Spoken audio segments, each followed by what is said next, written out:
Social media was supposed to connect us. Instead, it made us anxious, distracted, and restless. We scroll to relax. We scroll to escape. And somehow, we leave more tense than before. Every scroll pulls your attention. Every like pulls your self-worth. A notification lights up your screen, and instantly, your mind follows. Not because it matters, but because it was designed to. But here's the truth most people never face. Your anxiety is not caused by social media. It's caused by what you give power to. The Stoics understood this long before screens existed. They understood that the mind suffers not because of events, but because of attachment. Notifications, comparison, fear of missing out, a constant stream of noise. You open your phone for 1 minute and lose 20, not because you chose to, but because your attention was taken, quietly. You see success, bodies, money, perfect lives. You don't see the debt. You don't see the sacrifice. You don't see the anxiety behind the image.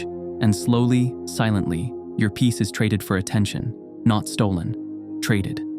The mind was never designed to absorb the lives of thousands of strangers. It was designed for presence, for focus, for direction. The Stoics had a word for what happens when this balance is lost: loss of inner order. Stoicism begins with one brutal distinction, a line most people refuse to draw: what is in your control and what is not. You do not control algorithms. You do not control other people's opinions. You do not control likes, shares, or validation. No matter how much you chase them, you control only your judgments, your reactions, your discipline. And here is the hard truth. Most people suffer because they fight battles they cannot win. They argue with opinions. They chase approval. They react emotionally to noise. The Stoic does none of this. Rule 1. Observe, don't react. The Stoic does not scroll emotionally. He does not let images decide his mood. He does not let comments define his worth. An image is just an image.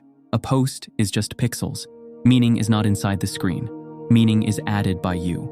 When you react without awareness, you surrender control. Rule 2. Comparison is a trap. You see the highlight.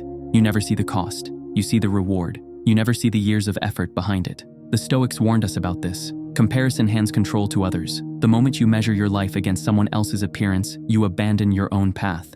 Peace begins where comparison ends. Rule 3. Detach identity from attention.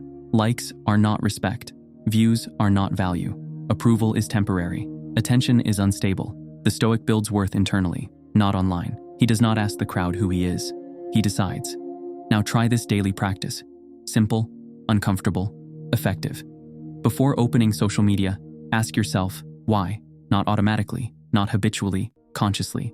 While scrolling, stay silent inside. No judgment, no reaction. When emotion appears, pause, do not follow it. When comparison appears, exit, immediately. Not because you are weak, but because you are disciplined. Control is not avoidance. Control is mastery. The Stoic does not flee the modern world. He walks through it untouched. He uses tools without becoming their servant. He steps back when needed. He returns when purposeful. Log off when necessary. Regain attention. Regain silence. Because the strongest mind is not the loudest or the most stimulated. It is the one that chooses what it allows inside. This is Stoic serenity.